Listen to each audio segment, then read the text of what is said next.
Hi hello friends, ಎಲ್ಲರಿಗೂ ನಮಸ್ಕಾರ. Welcome back to Sirimane ಅಡುಗೆ. ಬನ್ನಿ, ಇವತ್ತು ಹಳ್ಳಿ ಸ್ಟೈಲಲ್ಲಿ ಒಂದು ಮಶಪ್ ಸಾಂಬಾರು ಮಾಡೋದು ಹೇಗೆ ಅಂತ ತೋರಿಸ್ಕೊಡ್ತೀನಿ. ತುಂಬ ಆರೋಗ್ಯಕರವಾದಂತಹ ರೆಸಿಪಿ ಅಂತಲೇ ಹೇಳ್ಬೋದು, ಮತ್ತು ತುಂಬ ಟೇಸ್ಟಿಯಾಗಿರುತ್ತೆ. ಮಾಡೋದು ತುಂಬ ಸುಲಭವಾಗಿ ಮಾಡ್ಕೊಳ್ಬೋದು. ಇದು ಅರಿವೆ ಸೊಪ್ಪಿಂದ ಮಶಪ್ ಸಾಂಬಾರು ಮಾಡೋದು ಹೇಗೆ ಅಂತ ತೋರಿಸ್ಕೊಡ್ತೀನಿ. ಇದನ್ನು ಮಾಡೋದಕ್ಕೆ ಏನೇನು ಸಾಮಗ್ರಿಗಳು ಬೇಕು ಅಂತ ನೋಡ್ಕೊಂಬರೋಣ. ನಾನಿಲ್ಲಿ 1 ಕಟ್ಟ ಆಗೋಷ್ಟು ಅರಿವೆ ಸೊಪ್ಪನ್ನ ತೊಗೊಂಡಿಟ್ಕೊಂಡಿದ್ದೀನಿ.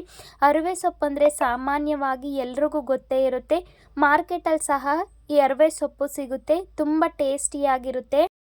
ಪೌರಾಣಿಕವಾದಂತಹ ಮಹಾಭಾರತದ ಟೈಮಲ್ಲಿ ಪಾಂಡವರು ವನವಾಸ ಹೋಗಬೇಕಾದಂತಹ ಸಮಯದಲ್ಲಿ ಈ ಸೊಪ್ಪಿನ ಕೆಳಗಡೆ ಅಥವಾ ಈ ಸೊಪ್ಪಿರೋ ಅಂಥ ಜಾಗದಲ್ಲಿ ಅವರು ವಸ್ತ್ರಗಳನ್ನ ಅಥವಾ ಅವಾಗ ಅರುವೆ ಅಂತ ಏನು ಹೇಳ್ತಿದ್ರು, ಅವ್ರ ಬಟ್ಟೆಗಳನ್ನ ಈ ಸೊಪ್ಪಿರೋ ಅಂಥ ಜಾಗದಲ್ಲಿ ಅಥವಾ ಈ ಸೊಪ್ಪಿನ ಪಕ್ಕ ಇಟ್ಟೋಗಿದ್ರು ಅಂತ ಹೇಳಿ ಹಳ್ಳಿ ಕಡೆ ಹೇಳ್ತಾರೆ. ಹಾಗಾಗಿ ನಾನು ಅದನ್ನು ನಿಮ್ಮ ಜೊತೆ ಹೇಳ್ಕೊಂಡೆ.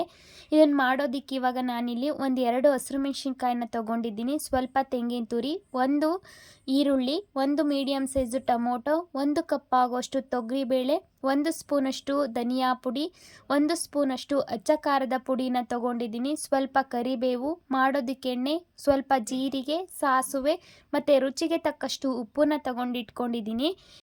ಇವಾಗ ಮಾಡೋದು ಹೇಗೆ ಅಂತ ನೋಡ್ಕೊಂಬರೋಣ. ನಾನಿಲ್ಲಿ ಒಂದು ಕುಕ್ಕರ್ನ ತಗೊಂಡು ನಾನು ತಗೊಂಡಿರೋಂಥ ಬೇಳೆನ 2-3 ಸರಿ ಚೆನ್ನಾಗಿ ವಾಶ್ ಮಾಡಿ ಸೇರಿಸ್ಕೊಂಡಿದ್ದೀನಿ.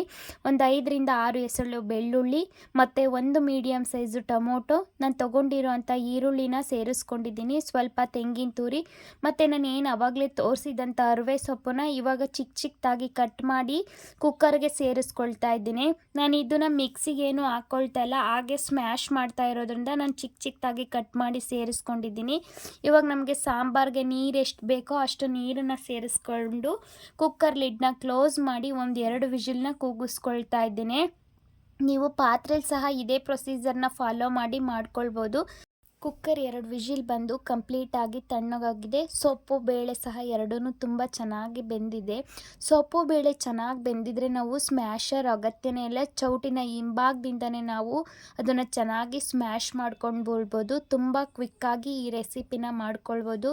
ಕರೆಂಟ್ ಇಲ್ಲದೆ ಇದ್ದಾಗ ಹಳ್ಳಿ ಸೈಡು ಇದೇ ಥರ ಸ್ಮ್ಯಾಶ್ ಮಾಡಿ ಮಾಡ್ಕೊಳ್ತಾರೆ. ತಿರುವಗುಂಡು ಅಂತ ಏನು ಹೇಳ್ತಾರೆ, ಇದರಲ್ಲಿ ಮಾಡಿಕೊಂಡ್ರೆ ಈ ಮಶಪ್ ಸಾಂಬಾರು ತುಂಬ ಚೆನ್ನಾಗಿರುತ್ತೆ. ಮಿಕ್ಸಿಗೆ ಹಾಕಿದ್ರೆ ಚೆನ್ನಾಗಿರಲ್ಲ ಅಂತಲೇ ಹೇಳ್ಬೋದು ನಾವು.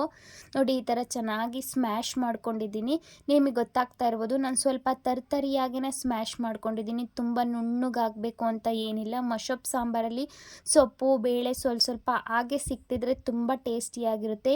ಇವಾಗ ನಾನು ಸಾಂಬಾರು ಮಾಡುವಂಥ ಪಾತ್ರೆಗೆ ನಾನು ಸ್ಮ್ಯಾಶ್ ಮಾಡಿದ್ದಂಥ ಸೊಪ್ಪು ಬೇಳೆ ಪೇಸ್ಟನ್ನು ಹಾಕ್ಕೊಂಡು ಎಕ್ಸ್ಟ್ರಾ ನೀರು ಏನಿತ್ತು ಬೇಯಿಸಿದಾಗ ಆ ನೀರನ್ನು ಸಹ ಸೇರಿಸ್ಕೊಂಡು ಇವಾಗ ನಾನು ತಗೊಂಡಿರುವಂಥ 1 ಟೇಬಲ್ ಸ್ಪೂನಷ್ಟು ಧನಿಯಾ ಪುಡಿ, 1 ಟೀ ಸ್ಪೂನಷ್ಟು ಅಚ್ಚ ಖಾರದ ಪುಡಿನ ಸೇರಿಸ್ಕೊಂಡು ಒಮ್ಮೆ ಚೆನ್ನಾಗಿ ಮಿಕ್ಸ್ ಮಾಡಿಕೊಂಡು ಸ್ಟವ್ ಮೇಲೆ ಕುದಿಯೋದಕ್ಕೆ ಇಟ್ಕೊಂಡಿದ್ದೀನಿ. ಇದು ಚೆನ್ನಾಗಿ ಕುದಿ ಬರ್ತಾ ಇರಲಿ. ಇವಾಗ ರುಚಿಗೆ ತಕ್ಕಷ್ಟು ಉಪ್ಪನ್ನ ಸೇರಿಸ್ಕೊಂಡು ನಾನು ಕುದಿಯೋದಕ್ಕೆ ಇಟ್ಕೊಂಡಿದ್ದೀನಿ. ಇದು ಚೆನ್ನಾಗಿ ಕುದಿ ಬರೋ ಅಷ್ಟರಲ್ಲಿ ನಾವು ಇನ್ನೊಂದು ಕಡೆ ಸಾಂಬಾರಿಗೆ ಒಗ್ಗರಣೆ ಮಾಡ್ಕೊಂಡ್ಬಿಡೋಣ. ನಾನಿಲ್ಲಿ 1 ಟೇಬಲ್ ಸ್ಪೂನಷ್ಟು ಎಣ್ಣೆನ ಹಾಕ್ಕೊಂಡಿದ್ದೀನಿ. ಎಣ್ಣೆಗೆ ಸಾಸಿವೆ, ಜೀರಿಗೆ, ಕರಿಬೇವಿನ ಸೊಪ್ಪನ್ನ ಸೇರಿಸ್ಕೊಂಡಿದ್ದೀನಿ. ನೀವು ಇದ್ರ ಜೊತೆಗೆ ಒಣಮೆಣಸಿನ್ಕಾಯಿ ಅಥವಾ ಬೆಳ್ಳುಳ್ಳಿ ಜಜ್ಜಿ ಸಹ ಸೇರಿಸ್ಕೊಳ್ಬೋದು. ಇಂಗು ಇಷ್ಟ ಆಗೋರು ಇಂಗುನ ಸಹ ಸೇರಿಸ್ಕೊಳ್ಬೋದು.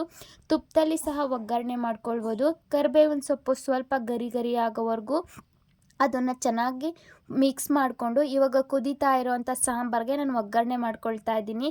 ನಾವು ಒಗ್ಗರಣೆ ಮಾಡ್ಕೊಳ್ಳೋ ಅಷ್ಟರಲ್ಲಿ ಸಾಂಬಾರು ನೋಡಿ ಈ ಥರ ಚೆನ್ನಾಗಿ ಕುದಿ ಬರ್ತಾ ಇದೆ. ನಾನಿವಾಗ ಮಾಡಿಟ್ಕೊಂಡಿರೋಂಥ ಒಗ್ಗರಣೆನ ಸಾಂಬಾರ್ಗೆ ಹಾಕಿ ಒಮ್ಮೆ ಚೆನ್ನಾಗಿ ಮಿಕ್ಸ್ ಮಾಡಿಕೊಂಡು ಚಿಕ್ಕದಾಗಿ ಒಂದು ಕುದಿನ ಕುದಿಸ್ಕೊಂಡ್ರೆ ಈಸಿ ಆ್ಯಂಡ್ ಟೇಸ್ಟಿಯಾಗಿರುವಂಥ ಅರಿವೆ ಸೊಪ್ಪಿನ ಮಶಪ್ ಸಾಂಬಾರು ರೆಡಿಯಾಗುತ್ತೆ.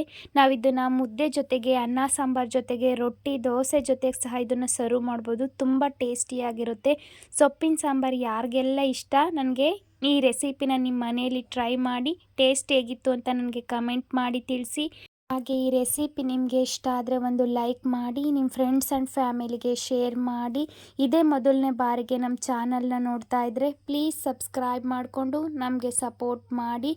ಇದೇ ಥರ ಈಸಿ ಆ್ಯಂಡ್ ಹೆಲ್ತಿ ರೆಸಿಪೀಸ್ಗಾಗಿ ಸಿರಿಮನೆ ಅಡುಗೆ ಚಾನಲ್ಗೆ ಸಬ್ಸ್ಕ್ರೈಬ್ ಮಾಡಿಕೊಂಡು ನಮಗೆ ಸಪೋರ್ಟ್ ಮಾಡಿ. ನೆಕ್ಸ್ಟ್ ವಿಡಿಯೋದಲ್ಲಿ ಸಿಗ್ತೀನಿ ಫ್ರೆಂಡ್ಸ್. ಅಲ್ಲಿವರೆಗೂ take care, bye. Thank you for watching.